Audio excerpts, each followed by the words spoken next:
Ketua BEM FHUI bernama Dimas menyoroti kehadiran personel TNI dalam pengamanan aksi demonstrasi mahasiswa di depan gedung Jalan MH Tamrin, Jakarta Pusat pada Selasa 18 Agustus 2026. Menurut Dimas, mahasiswa sempat berdialog langsung dengan sejumlah personel TNI yang berada di lokasi aksi. Dalam dialog tersebut, mahasiswa meminta personel TNI mundur dari area pengamanan demonstrasi. Mereka juga meminta agar personel TNI tidak melakukan tindakan yang dinilai dapat mengintimidasi massa aksi. Dimas menyebut terdapat personel dari beberapa komando distrik militer yang berada di lokasi bersama aparat kepolisian. Kehadiran personel TNI tersebut menjadi sorotan lantaran aksi dilakukan oleh kelompok mahasiswa. Dimas pun mempertanyakan alasan mahasiswa perlu mendapat pengamanan dari unsur pertahanan seperti TNI. Ia juga mempertanyakan apakah massa aksi dianggap sebagai ancaman yang begitu besar bagi keamanan negara. Menurutnya, keberadaan TNI dalam pengamanan aksi mahasiswa perlu dipertanyakan dari sisi fungsi dan kewenangannya. Teman-teman media mungkin mengikuti kita di awal, ada sebetulnya dialog dari teman-teman mahasiswa untuk TNI ini mundur dan nggak mengintimidasi kita. Sebenarnya tadi kalau teman-teman lihat juga, sebenarnya ada juga Bapak Kodim yang datang juga di samping polisi karena kabar ini operasi gabungan juga. Dan ya, lebih lagi kepada fungsi daripada pertahanan keamanan itu sendiri. Apakah kita memang suatu subjek yang perlu menjadi objek dari pertahanan keamanan oleh TNI? Apakah kita merupakan ancaman sebegitu besarnya untuk bangsa negara kita, atau jangan-jangan kita adalah masyarakat Indonesia yang memperjuangkan bangsa Indonesia kita sebenarnya. Satu lagi kan sebelumnya sempat ada isu bahwa ada demo besar yang berujung kericuhan. Lalu kemudian kadang-kadang demo aksi mahasiswa ini yang dijadikan dianggap penyebab terjadi kericuhan. Bagaimana teman-teman mahasiswa melihat? Pertama, kembali lagi, saya mengajak seluruh elemen masyarakat untuk ke depannya. Kita buktikan, kalau misalkan memang kita semua resah, kita semua khawatir terhadap apa yang terjadi di negeri ini, kita sama-sama turun bersama, kita ramaikan jalanan, kita runtuhkan kekuasaan, sehingga kita semua bisa melihat siapa yang lucu, siapa yang usuh, siapa yang ricuh, siapa yang memicu provokasi. Seorang pengendara mobil membagikan pengalamannya saat kendaraannya sempat dihadang massa aksi mahasiswa di kawasan Sudirman, Jakarta. Ia mengaku panik, menangis, dan tegang saat mobilnya tiba-tiba dihadang massa yang menghalangi jalan. Adapun kronologi kejadian ini dibagikan melalui cerita Instagram @witapuspita pada Selasa 18 Agustus. Ia menjelaskan bahwa saat itu dirinya hanya ingin melintas menuju kawasan Pacific Place.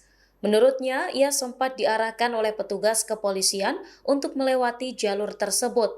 Namun tak disangka, mobilnya justru dihadang oleh massa aksi tepat di depannya. Ia mengaku sangat syok dengan kejadian yang menimpanya secara tiba-tiba itu. Pengemudi juga menegaskan bahwa mobilnya tidak menerobos barisan massa aksi.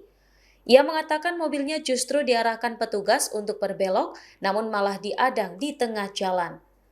Dalam video lain, ia juga merekam momen saat massa aksi meneriakinya dengan kalimat yang membuatnya semakin ketakutan. Ia mengaku momen tersebut menjadi pengalaman cukup menegangkan yang pernah dialaminya di jalan. Video kejadian ini kemudian viral dan menuai simpati dari warganet. Sejumlah warganet turut memberi dukungan atas ketakutan yang dialami pengemudi tersebut.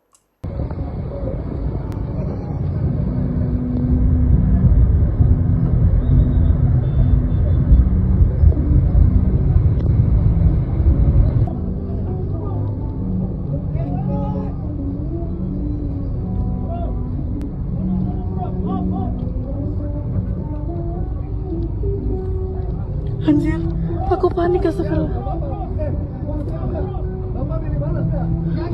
Gimana ini, nggak mau, takut. Mama.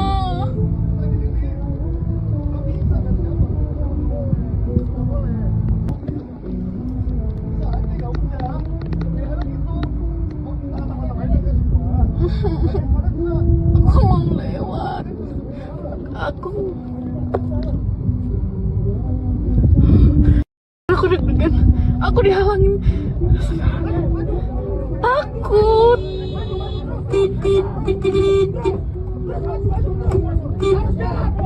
Tahu takut ditabu. Gimana ini?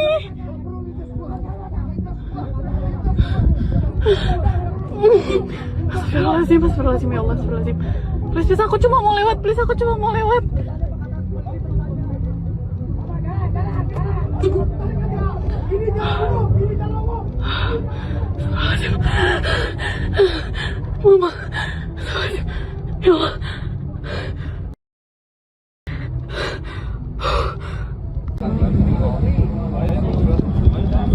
Bagus.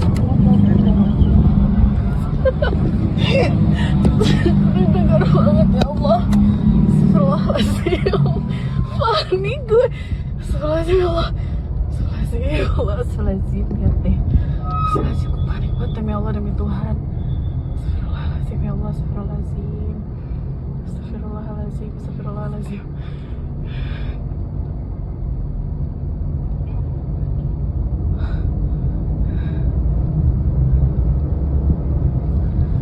Astagfirullahaladzim, ya Allah, astagfirullahaladzim. Bayangin aku sepanik apa. Wakil Ketua BEM UI Fatimah Az-Zahra menegaskan pihaknya akan kembali menggelar aksi demo lanjutan. Namun aksi berikutnya akan digelar setelah dilakukan evaluasi menyeluruh terkait demonstrasi pada hari tersebut. Fatimah juga menyesalkan aksi saat itu tidak bisa digelar di Bundaran HI karena dilarang aparat. Ia menyinggung larangan serupa yang juga terjadi pada aksi mahasiswa pada 12 Juni 2026 lalu. Dari 8 tuntutan yang disampaikan, Fatimah menilai pemerintah wajib segera merespons soal program makan bergizi gratis. Ia menyoroti carut-marutnya implementasi MBG, termasuk kasus keracunan yang dialami banyak siswa. Sebenarnya berekspektasi bahwa seharusnya pemerintah bisa menunjukkan sikap yang berbeda meskipun ternyata sama. Kamu dan teman-teman yang lainnya punya 8 tuntutan yang hari ini dibawa ke Mas Harim. Menurut kamu dari 8 tuntutan itu poin yang mana yang sebenarnya pemerintah bisa dengan cepat laksanakan? Menurut saya sebenarnya ya mungkin ini akan terdengar agak basi karena udah berkali-kali kita sendiri juga capek ya semua ngomong. Cuma menurut kita sebenarnya yang paling utama banget harusnya program MBG sih. Karena saat ini mungkin bukan paling mudah untuk langsung diselesaikan ya, tapi menurut kita itu yang paling wajib karena itu udah langsung berkaitan dengan nyawa gitu kan. Banyak sekali anak-anak yang keracunan dan mereka sendiri dalam video-videonya sudah mengatakan bahwa mereka sampai bilang ke Pak Sudaryono gitu kan untuk kita tidak mau lagi Pak makan MBG dan sebagainya, dan satu nyawa itu sangat berharga. Bahkan kalau seorang anak, mungkin saya maaf agak FK dikit, tapi bahkan ketika seorang anak tuh tidak sampai wafat gitu ya karena keracunan, tetap ada dampaknya loh ketika mereka tuh dalam masa pertumbuhan. Jadi jangan dianggap enteng, keracunan diobati sembuh, ada dampak yang mungkin harus lebih berat lagi untuk dikembalikan dan sebagainya. Jadi jangan bermain-main dengan nyawa seseorang, apalagi nyawa anak-anak calon penerus bangsa kita gitu kan. Dan yang kedua sebenarnya menurut kita harusnya bisa paling cepat adalah tentang bencana deforestasi. Itu menjadi salah satu tuntutan kita juga, dan menurut kita pemerintah seharusnya belajar dari Aceh kemarin yang sampai hari ini rehabilitasi dan sebagainya itu berlarut-larut. Daerah di Aceh yang terkena bencana sebelumnya, harusnya pemerintah bisa belajar gitu bahwa oh kemarin kita kekeh pengen cara menanganinya ABC, ternyata agak gagal nih, kayak lama, masih banyak banget bagian-bagian daerah yang masih belum kembali seperti semula dan sebagainya. Ketika ada bencana lagi, mereka harusnya belajar kira-kira harus seperti apa supaya ini penanganannya bisa lebih cepat lagi, bisa lebih segera kembali seperti semula dan sebagainya. Menurut saya dua itu sih. Dan dua question. Terima kasih Ya, atas waktunya. terima kita akan aksi lagi, tapi kita akan mengevaluasi dulu segala hal yang terjadi di hari ini untuk kemudian menentukan ya di aksi berikutnya kita akan seperti apa. Meskipun tadi sih saya sempat bilang di kesempatan sebelumnya bahwa kita sebetulnya yang harus berpikir setelah ini harus apa itu adalah pemerintah, karena dengan kita 2 kali tidak bisa ke Bundaran HI, pemerintah yang dipertanyakan karena mereka selama ini selalu mengatakan bahwa mereka mengizinkan kita untuk ya berpendapat dan sebagainya, tapi kenyataan kita masuk ke Bundaran HI 2 kali tidak bisa. Artinya mereka sudah 2 kali membuktikan bahwa apa yang mereka katakan itu tidak sesuai dengan kenyataan, sehingga setelah ini kita harus sama-sama bertanya gitu kepada pemerintah, setelah ini kalian akan seperti apa nih ketika ada aksi mahasiswa menanggapinya. Oke, makasih ya. Makasih banyak. Sosok Fatimah Zahra menjadi perhatian publik seusai aksi mahasiswa di Bundaran HI Jakarta Pusat pada Selasa 18 Agustus. Wakil Ketua BEM UI ini terlihat berada di tengah massa yang berhadapan langsung dengan aparat kepolisian. Di tengah ketegangan tersebut, air mata Fatimah pun mengalir di hadapan publik. Lalu siapa sebenarnya sosok di balik tangis dan perjuangan ini?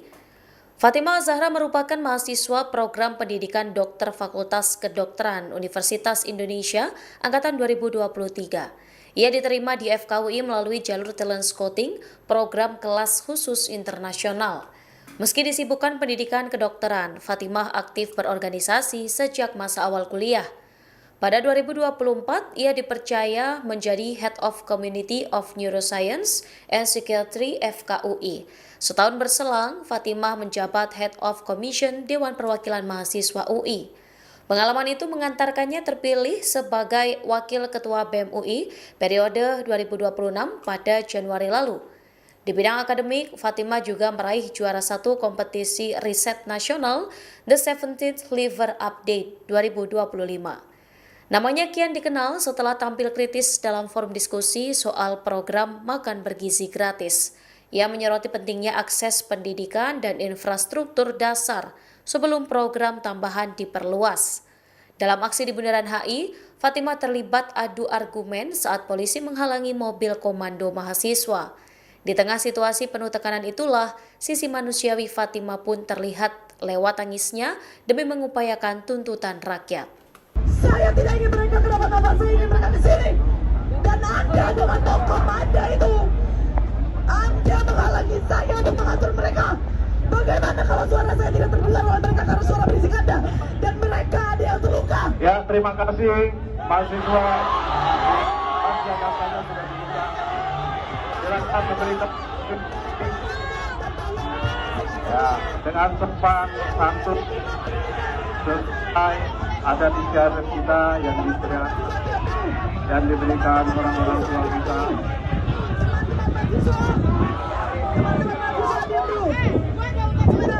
Teman-teman mahasiswa, diam dulu. Saya tidak ingin ada kericuhan. Dan ketika polisi menggunakan pokoknya, kita harus diam. Kenapa? Karena kita harus mencontohkan pada mereka bagaimana menghargai orang lain.